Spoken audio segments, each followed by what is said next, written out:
Pozdrav, blizanci, kako ste? Dobrodošli na kanal i na svoje čitanje. Pa gledajte, niste ovdje došli slučajno. Posebno osjećam da danas postoji nešto snažno za vas. Dišite, obratite pozornost jer će vas ovo dirnuti. Možda je vrijeme da preuzmete uzde u svoje ruke i izađete iz nedoumice. Za vas izlazi vrlo jasna karta. Očekujte čuda.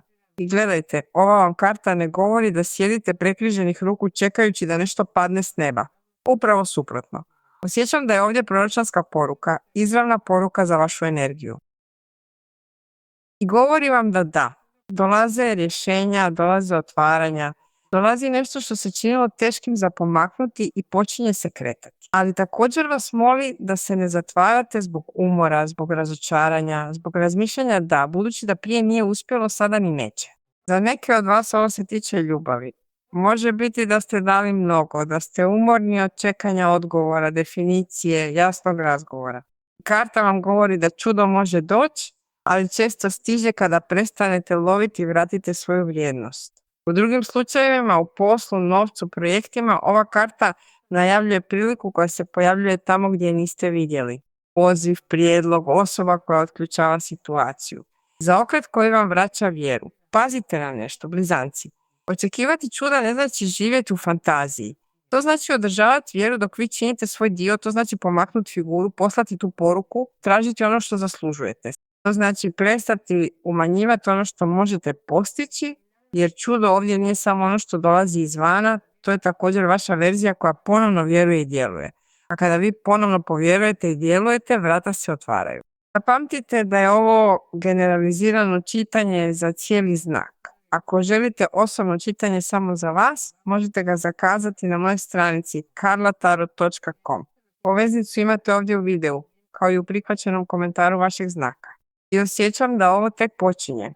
Postoji nešto vrlo važno što se potvrđuje za vas. Ostanite sa mnom do kraja jer postoji poruka skrivena za vas koja će se otključati u ovom čitanju.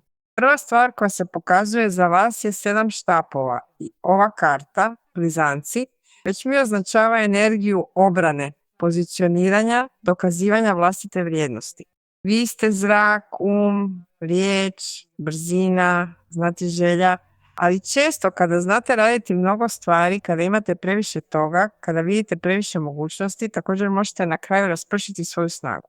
A 7 štapova vam govori ne, u ovom trenutku se ne raspršujte, branite svoje mjesto, branite svoju ideju, branite ono za što znate da vam pripada.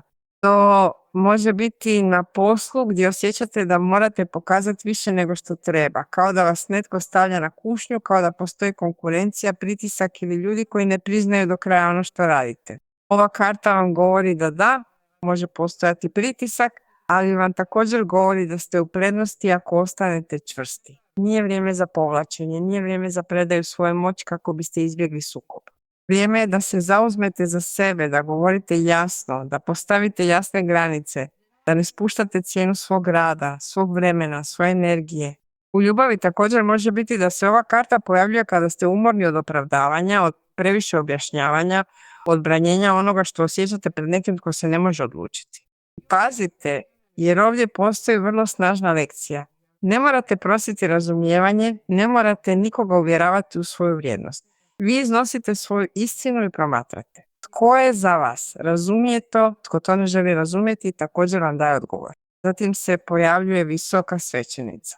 Impresivno jer nakon obrane dolazi unutarnja mudrost, nakon zauzimanja svog prostora dolazi ispravna šutnja.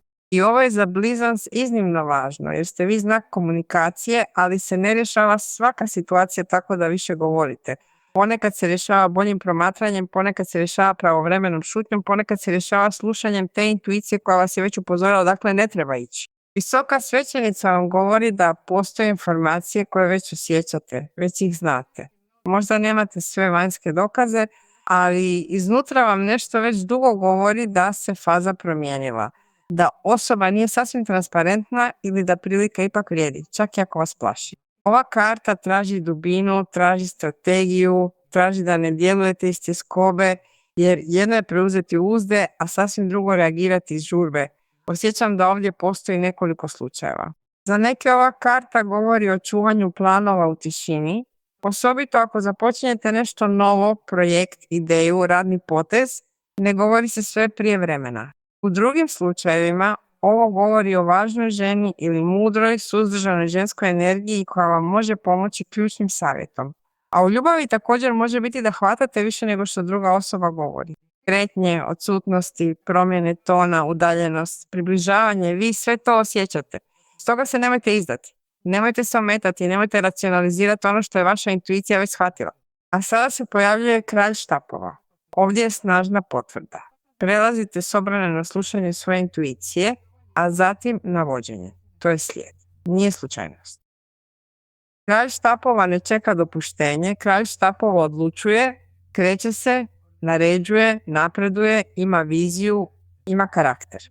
I to mi se sviđa kod vas, jer vam pokazuje energiju koju sada trebate utjeloviti. Niste rođeni da se zadovoljite emocionalnim mrvicama, poslovima koji ga gase, dvosmislenim vezama, polovičnim prilikama.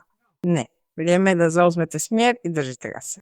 U poslu i novcu ova karta može govoriti o promaknuću, o autoritativnoj figuri, o šefu, o partneru ili čak o tome da vi postanete ta snažna figura koja vodi novu fazu. Može biti da ćete uskoro pokrenuti posao, promijeniti radno mjesto, prodati ideju, predstaviti se više sigurnosti ili preuzeti veću odgovornost. Ako je to tvoj slučaj, rekla bih ti, ne skrivaj se, ne umanjuj se, ne stišavaj svoj talent da drugima bude ugodno. Pokaži se, dokaži svoju vrijednost, kreni. U ljubavi kralj štapova može predstavljati intenzivnu, odlučnu, magnetsku osobu, nekoga tko se pojavljuje s inicijativom, ali vam također može govoriti da prestanete čekati vječne znakove i počnete promatrati činjenice. Ako vas netko želi u svom životu, djeluje. Ako netko ima jasnoću, to pokazuje. A ako to ne čini, vi također donosite odluku, jer ovo čitanje nije da ostanete zarobljeni u nedoumici, već da izađete odatle. Ponovit ću vam, blizanci. 7 štapova, ne prepuštajte svoje mjesto. Visoka svećenica, slušajte ono što već znate. Kralj štapova, vodite svoj sljedeći korak. To je ključ. Branite se, slušajte sebe, pokrenite se, učinite to. Branite se, slušajte sebe, pokrenite se. Jer kada to učinite, prestaje kašnjenje, otvaraju se vrata i sunce ponovno izlazi. Sada postoji i blago upozorenje ovdje. Izazov za vas može biti ponos, nestrpljenje ili želja da sve riješite odmah. Ne učinite to čvrsto, ali inteligentno. Ne odgovarajte na sve, ne raspravljajte sa svima. Ne objašnjavajte svoju viziju onome tko je odlučio da vas ne razumije. Upotrijebite svoju energiju tamo gdje gradi. Upotrijebite svoju riječ s namjerom. Upotrijebite svoj da se usredotočite, a ne da sabotirate sami sebe. I postoji nešto više. Osjećam da ovo jako dotiče vaš identitet, kao da ostavljate iza sebe verziju sebe koja je previše sumnjala, koja je ostajala analizirati, koja se kočila zbog straha od odbijanja ili straha od pogreške. A karte vam govore da je dosta. Dosta je. Vrijeme je za čvršću verziju vas jasniju, vidljiviju. Ponovite sa mnom, ja branim svoju vrijednost, ja slušam svoju intuiciju, ja preuzimam vodstvo svog života, ja privlačim ono što je u skladu s mojom razinom i prestajem loviti ono što me zbunjuje. Želim potvrditi ono što osjećam. Idemo s drugim bacanjem jer kada se energija ovako ponavlja, više nije slučajnost, to je potvrda. Osjećam da se ovdje obilježava stabilnost koju možete izgraditi, ali morate vjerovati u nju i održavati je. Produbimo malo više, jer ono što sada dolazi pokazuje vam dokle ovo može narasti ako napravite pravi korak. Gledajte, ovdje izlazi 4 štapa i to mi se sviđa, blizanci, jer 4 štapa potvrđuje stabilnost, slavlje, strukturu, bazu koja se učvršćuje. Nakon svega što smo prije vidjeli, ova karta vam govori da postoji nagrada. Postoji sigurnije mjesto, postoji faza u kojoj možete disati i reći napokon. Ovo se počinje sređivati. Za neke to može biti poboljšanje u kući, preseljenje, suživot, važan sastanak, obiteljsko slavlje. Za druge je to osjećaj da ste napokon pronašli prostor gdje možete biti vi, bez tolikog borjenja da se uklopite. A to mi također govori o zasluženosti. Jer često se naviknete na kretanje, na nemir, na nedoumiku, a kada se pojavi nešto stabilno, čak vam je teško povjerovati u to. Pa ne, ovdje vam karta govori da ta stabilnost može biti za vas. Možete izgraditi nešto zdravo, možete održati posao, vezu ili projekt koji ne ovisi o kaosu da bi se osjećao živim. Zatim izlazi 6 pentakla. Impresivno, jer ovdje više nije samo stabilnost, tu je i reciprocitet. Ovdje postoji davanje i primanje na pravedan način i to potpuno potvrđuje prethodno bacanje. Ako su od vas prije karte tražile da dokažete svoju vrijednost, sada se pojavljuje energija gdje se pravednost počinje sređivati. Može biti novac koji ulazi, naravno dolazi prijedlog, uravnoteženiji dogovor. Može biti i da vam netko napokon uzvrati kako zaslužujete, da veza prestane biti toliko neuravnotežena, da vi prestanete davati više onome tko nije vraćao ništa.